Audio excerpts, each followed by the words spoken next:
Bonjour et bienvenue dans le vlog de Math Into the Forest numéro 5. Je suis heureux de vous retrouver, nous sommes le samedi 11 novembre 2023. Alors à l'heure où j'enregistre cette capsule vidéo, le site mathelweb.com est toujours en construction jusqu'à la fin décembre. J'aurai l'occasion de vous en reparler. Et sans attendre, j'en viens à ce que je voulais vous dire cette semaine. En ce moment, tout le monde semble n'avoir qu'un seul mot sur les lèvres, le mot guerre. Certains même évoquent l'apocalypse des Écritures. L'ombre d'une troisième guerre mondiale se profile. Mais si guerre mondiale il y avait, ce serait qui contre qui ? Voyons, d'un côté il y aurait les États-Unis, le Canada, le Royaume-Uni, l'Europe bien sûr et certainement l'Australie. Tout ça contre le reste du monde. C'est-à-dire, pour être plus précis, 1 milliard d'individus contre 7 milliards d'individus. Vous êtes sérieux là ? Au risque de faire de la géopolitique de comptoir, il faut comprendre une chose. L'économie américaine est au plus mal actuellement. Les États-Unis est un monstre affamé d'énergie. Son économie la plus en forme est celle de l'armement.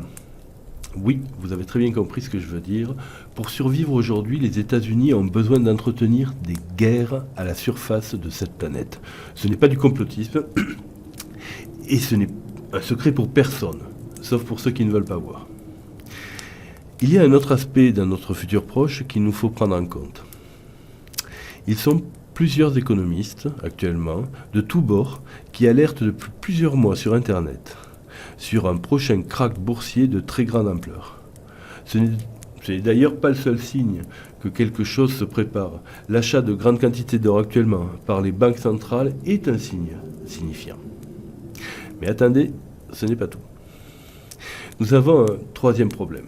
À l'instant où j'enregistre cette vidéo, j'apprends que l'Islande déclare l'état d'urgence en raison d'une menace d'éruption volcanique, après 1400 tremblements de terre en 24 heures.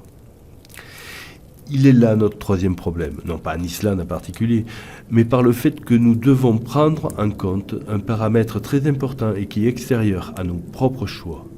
La Terre et tout l'univers qui nous entoure n'est pas immobile. C'est bon, n'en jetez plus, la coupe est pleine. Là, vous vous dites, le con, il vient de réveiller mon éco-anxiété. Non, le vlog de Mathelweb n'est pas là pour ça. Je suis là pour vous transmettre de l'espoir, au contraire. Mais le socle de l'espoir doit être la réalité, pas le mensonge. La réalité est l'ami de la vérité et le mensonge en est jaloux.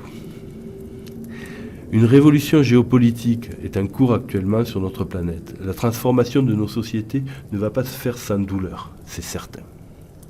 Que ces transformations soient bonnes ou mauvaises, malheureusement ou heureusement, nos vies sont trop courtes pour en juger. Les forces en œuvre actuellement nous dépassent totalement. C'est l'histoire du monde qui s'écrit sous nos yeux.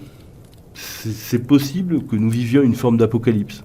Il faut comprendre ce mot dans son sens premier, la révélation. Oui, l'humanité est en train de grandir.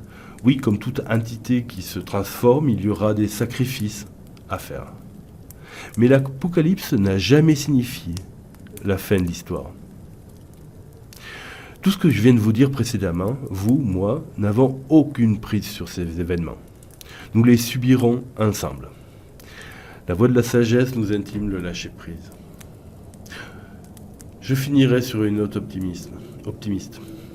Après ce coup de folie mondial que représente la période du Covid, beaucoup, dont votre serviteur, se sont mis à se poser des questions sur des sujets qu'ils n'auraient jamais imaginé avoir à y réfléchir. Et le nombre de personnes qui se mettent en quête de réponses aux questions que cette crise a fait éclore et naître dans leur esprit ne cesse d'augmenter. C'est la bonne nouvelle. Douter, réfléchir par soi-même, se faire sa propre opinion, c'est selon moi le tiercé gagnant de l'époque que nous traversons. Voilà, c'est tout pour aujourd'hui. Je vous dis à la semaine prochaine. Prenez soin de vous et je vous remercie.